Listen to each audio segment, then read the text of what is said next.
EVM బాక్సులు బద్దలు కొట్టి బయటకు వచ్చి అడ్డొచ్చిన వారిపై తలలు పగలు కొట్టి ఎంత దారుణం చేయాలో అంత దారుణం చేసినటువంటి ఒక వ్యక్తి కోసం జైల్లో ఉన్న ఫైల్స్ దొంగిలించినటువంటి ఇంకో వ్యక్తి వచ్చి ఈడు మంచోడు సౌమ్యుడు అని సర్టిఫికేట్ ఇచ్చి నిన్న ప్రెస్ మీట్ పెట్టిన విధానం చెప్తున్నాను మీకు. దానికి మళ్ళీ సపోర్టివ్గా ఇంకో వ్యక్తి వచ్చి ఓడిపోతే రాజకీయాల నుండే వైదొలుగుతానని చెప్పినటువంటి ఒక వ్యక్తి వచ్చి ఇప్పుడు వీళ్ళిద్దరికీ మద్దతుగా వచ్చి మీ అంతు చూస్తాం, మళ్ళీ మేమే అధికారంలోకి వస్తాం, మళ్ళీ మీ పార్టీ ఎలా ఉంటుందో మేము చూస్తాం అని చెప్పి ఈరోజు వార్నింగ్లు ఇస్తున్నారు. అంటే ఇక్కడ క్లియర్గా చూస్తే మీరు ఒక తప్పు చేసినటువంటి వ్యక్తి కోసం ఇంకో తప్పు చేసినటువంటి వ్యక్తి వచ్చాడు. ఈ తప్పు చేసినటువంటి వ్యక్తి కోసం ఇంకొక వ్యక్తి వచ్చి నేను ప్రెస్ మీట్ పెట్టారు. వాళ్ళు ఎవరో కాదు, కాకాని గోవర్ధన్ రెడ్డి, పిన్నెల రామకృష్ణారెడ్డి, అనిల్ కుమార్ మనం చూసాం యాదవ్, ఇలా ముగ్గురు కలిసి నిన్న ప్రెస్ మీట్ పెట్టి టీడీపీని బెదిరిస్తున్నారు. మళ్ళీ మేము అధికారంలోకి వస్తాం, మేము అధికారంలోకి వచ్చిన తర్వాత మీ అంతు చూస్తాం, మీరు ఎన్ని కేసులైనా పెట్టుకోండి, మీ సంగతి తెలుస్తాం అంటున్నారు. వీళ్ళ మీద పెట్టిన కేసులు మామూలు కేసులా మీరు చెప్పండి. ఇప్పుడు ఈ యొక్క పిన్నెల రామకృష్ణారెడ్డి జైలుకి ఎందుకు వెళ్ళాడు? సరదాగా వెళ్ళాడా? ఈవీఎంలు కళ్ళ ముందు పగలగొట్టాడు, తలలు పగలగొట్టాడు, ఇద్దరు ముగ్గురు వెళ్ళాడు. కాకాని గోవర్ధన్ రెడ్డి మినిస్టర్ అయిన మొదటి రోజు జైల్లోకి దొంగలు పడి ఇతనికి సంబంధించిన డేటాతో కూడిన డేటానే చోరీ జరిగింది. సో ఇప్పుడు అనిల్ కుమార్ యాదవ్ తెల్లరాయిని ఏదో వీళ్ళ ఫ్యామిలీ మామూలు కాదు, ఏదో పైకి ఎక్స్ట్రాలు మాట్లాడినా వెనకాల బోల్డ్ స్కామ్ చేశాడు, అందుకనే మూసుకుని వైసీపీలో ఇంకా పడి ఉన్నాడు. సో ఇప్పుడు అనిల్ కుమార్ భోగవతం కూడా అతి త్వరలో బయటకు వస్తుంది. సో వీళ్ళందరూ అంటే దొంగలందరూ బయటకు వచ్చి మళ్ళీ వార్నింగ్లు ఇచ్చే పరిస్థితి ఈరోజు రాష్ట్రంలో. అంటే ఎలా ఉంది, ఎలా చూడాలి, మీరేమంటారు? అసలు ఇలాంటి వ్యక్తుల్ని మరి ఏం చేయాలి అసలు ఇలాంటి వాళ్ళని? ఇప్పుడు అనిల్ కుమార్ యాదవ్కి దమ్ము ధైర్యం కలేజా ఏదన్నా ఉంటే, నేను సింహపూరి బిడ్డనే, వాడి కథ అంతా నాకు తెలియదు కాదు. నేనేమంటున్నానంటే పెద్ద ఆయన మంచితనాన్ని చాతగానితనంగా తీసుకుంటున్నారు. పెద్ద ఆయన ఏంటంటే రాష్ట్రం సర్వతోముఖాభివృద్ధి చెందాలా, అలజడులకు కానీ దిగితే రాష్ట్రం అభివృద్ధి కుంటుపడిపోద్ది, నిరుద్యోగ యువతకు ఉద్యోగాలు లేకుండా పోతారు. కాబట్టి అలజడులను కంట్రోల్ చేసి రాష్ట్రాన్ని గాడిలో పెట్టాలా, రాష్ట్రంలో 1వ తేదీ ఉద్యోగస్తులకు జీతాలు ఇవ్వాలా, 1వ తేదీ సామాజిక పింఛన్లు ఇవ్వాలా, మనం సూపర్ 6 పథకాలు ఉన్నాయి, ప్రభుత్వ పాలన చూసుకొని పారిశ్రామికవేత్తలతో మాట్లాడి పరిశ్రమలు తెచ్చి ఆ పనులు ఆయన ఉండవు. వీళ్ళు పొద్దులస్తం రెచ్చగొట్టి గొడవలు సృష్టించి రాష్ట్రంలో అరాచకత్వం ప్రేరేపించాలని చెప్పి ఒక వ్యూహం ఇది. ఆ వ్యూహంలో భాగంగానే ఈ రెచ్చగొట్టే మాట్లాడుతున్నారు. మాట్లాడుతున్నప్పుడు నేననేది నెల్లూరులో సింహపూరి సీమలో మేము చిన్నపిల్లోళ్ళప్పటి నుంచి ఉంది ఒక పేపరు, జమీన్ రైతు అని. దాంట్లో డోలేంద్ర ప్రసాద్ గారు స్పష్టంగా రాశారు, కొంచెం జాగ్రత్తగా ఉండండి, అరాచకత్వానికి డబ్బులు ఎదజల్లుతున్నారు. కొంచెం ఆయన నెల క్రితమే రాశాడు ఆర్టికల్, ఏ పేపర్లు మెయిన్ పేపర్లు రాయినప్పుడు ఆయనే రాశాడు. నేను అంటుండా అనిల్ కుమార్ యాదవ్కి బెట్టింగ్ మాఫియా నడిపింది నువ్వు కాదా, నీ చిన్నాయన రూప్ కుమార్ యాదవ్ని అడ్డం పెట్టుకొని 10,000 కోట్ల రూపాయలు తెల్లరాయి స్మగ్లింగ్ చేసింది వాస్తవం కాదా? తర్వాత కాకాన గోవర్ధన్ రెడ్డి శుద్ధపూసల మాటలు ఎందుకు మాట్లాడుతారంటే వీళ్ళంతా నిన్నగాక మొన్న తెలుగుదేశం పార్టీలో జాయిన్ అయ్యారు. ఇప్పుడు ఏంటి, రూప్ కుమార్ యాదవ్ ప్రభుత్వానికి ఇంకా 3 నెలల ముందు తెలుగుదేశం పార్టీలో జాయిన్ అయ్యారు. రామనారాయణ రెడ్డి వాళ్ళ యొక్క నాన్న వీళ్ళ అనుచరుడు అనమాట. రామనారాయణ రెడ్డిని చూసుకొని ఇరుసుకుపడుతుండ కాకాన గోవర్ధన్ రెడ్డి, మమ్మల్ని ఏం పేకలేరు, మంత్రి రామనారాయణ రెడ్డి మావోడేనని చెప్పి వాళ్ళ బలం అది. రూప్ కుమార్ యాదవ్ ఏం చేసిందంటే ఏమిరెడ్డి ప్రభాకర్ రెడ్డి కాడ దూరిండు, మాకు తెలుగుదేశంలో ఉన్నారు, మాకు బలం, వైసీపీలో నుంచి వచ్చి వీళ్ళు టీడీపీ పార్టీలో దూరరు కొంతమంది.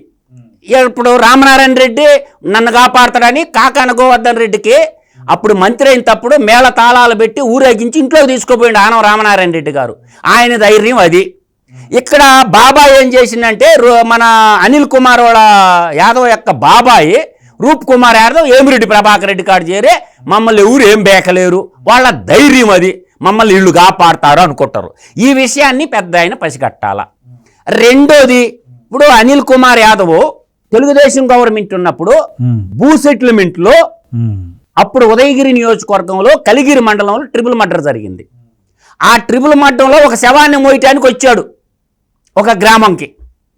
అప్పుడు భూములు చెరబట్టే ఒక గ్యాంగ్ రౌడీ మోకలు ఉండేవాళ్ళు అన్నమాట. అది నిజమా అబద్ధమా చెప్పమానండి అనిల్ కుమార్ యాదవ్ని. 2014-19 మధ్యకాలంలో కలిగిరి మండలంలో ఒక భూమి కాపాడు కోసం తిరగబడారు వీళ్ళు, రౌడీజం చేస్తే. వాళ్ళు ఏం చేశారు, వాళ్ళు భూమి కాపాడుకోవడం కోసం వచ్చినట్టు చేలో మడిచారు. ఒక శవాన్ని మోయటానికి అనిల్ కుమార్ యాదవ్ పోయిండు. అది వాళ్ళు ఇప్పుడు కన్విక్షన్ పడిపోయి వాళ్ళు జైల్లో ఒక కుటుంబాన్ని బలి తీసుకున్నటువంటి దుర్మార్గుడు అనిల్ కుమార్ యాదవ్. ఇది కాదని చెప్పమనండి అనిల్ కుమార్ యాదవ్ని. వీళ్ళ రౌడీ విజయానికి ఎడుగుడు భయపడేటోళ్ళు లేరు.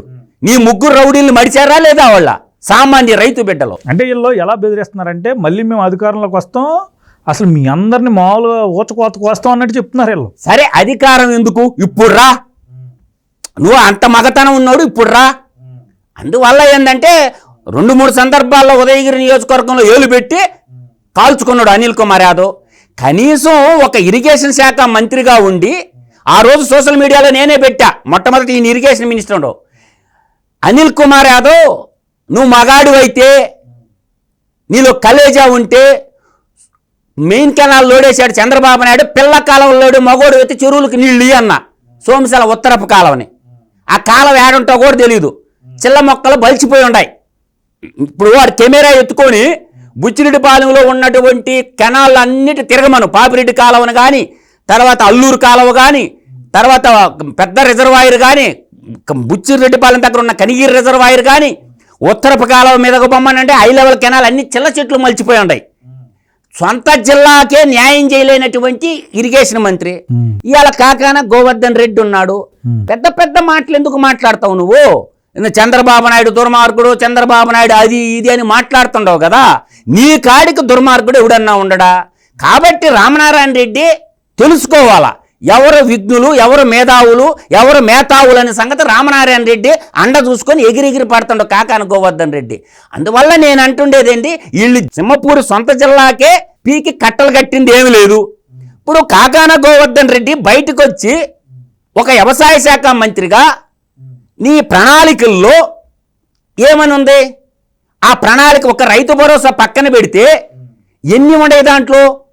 ప్రతి నియోజకవర్గానికి, సుబ్బు గారు ఇది క్లారిటీగా ఉండాలా, ప్రతి నియోజకవర్గానికి ఒక ఫుడ్ ప్రాసెసింగ్ యూనిట్ పెడతాము, ప్రతి మండలానికి ఒక కోల్డ్ స్టోరేజ్ కడతాము, ప్రతి రైతుకి బోర్లేసిస్తాము.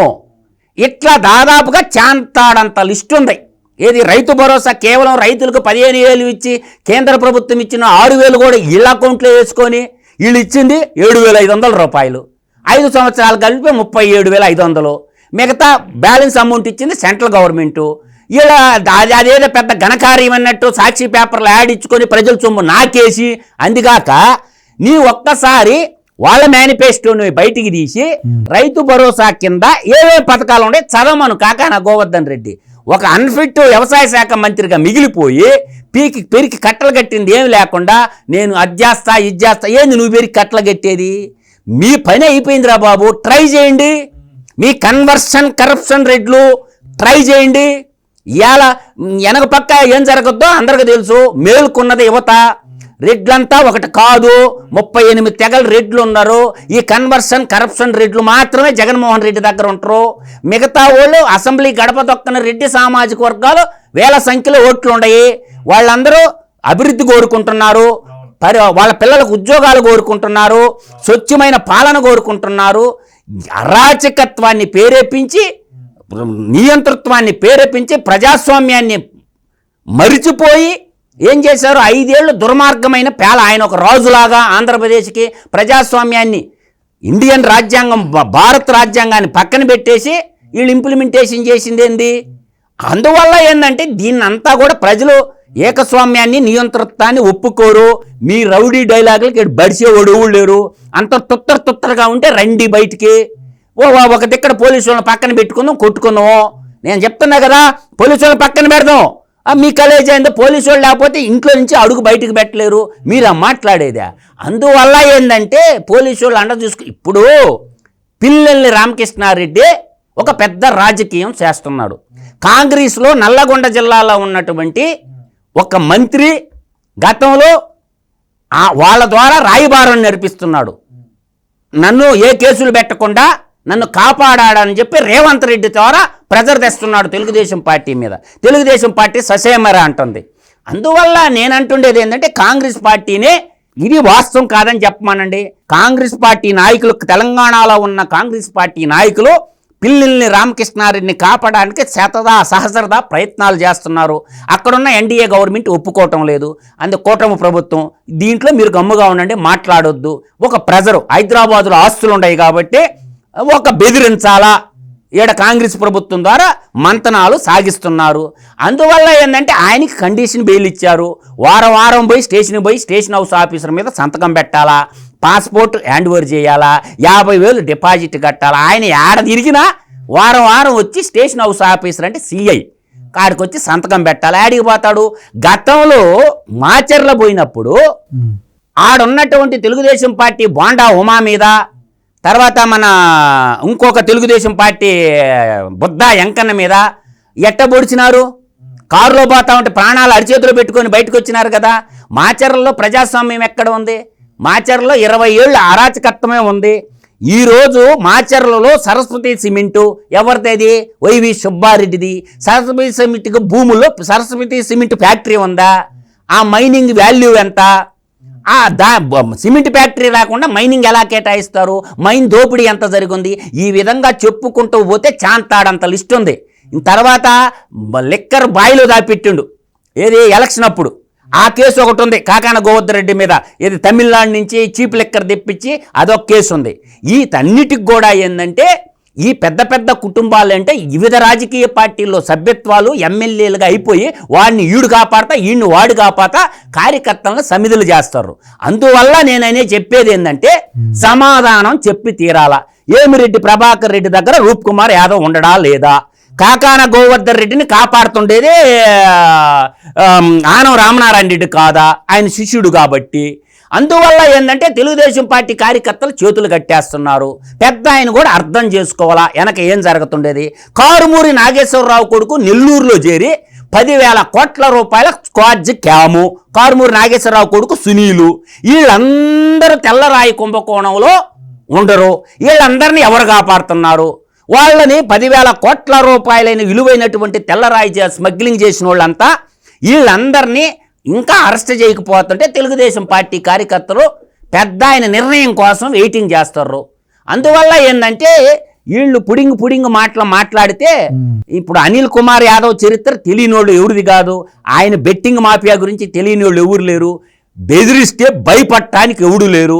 అంత తొత్తరగా ఉంటే రా, ఎప్పుడో ఒక చోట ప్లేస్ డిసైడ్ చేద్దాం, పోలీసు వాళ్ళు పక్కన పెట్టుకుందాం, ఎవడు మిగిలితే వాడు చూసుకుందాం. నీ రౌడీయిజాన్ని కట్టి పెట్టమని చెప్తాను. అనిల్ కుమార్ యాదవ్ రౌడీయిజం ఏమి నడవదు. ఇటువంటి రౌడీల్ని సింహపూర్ సీమలో పెద్ద హేమీలు చూసిను. ఈయనంత దానికి సమయం సందర్భం చూసి కొడతారో ప్రభుత్వం, ఆ రోజు బొమ్మ బాగా అవపడుతుంది అనిల్ కుమార్ యాదవ్కి.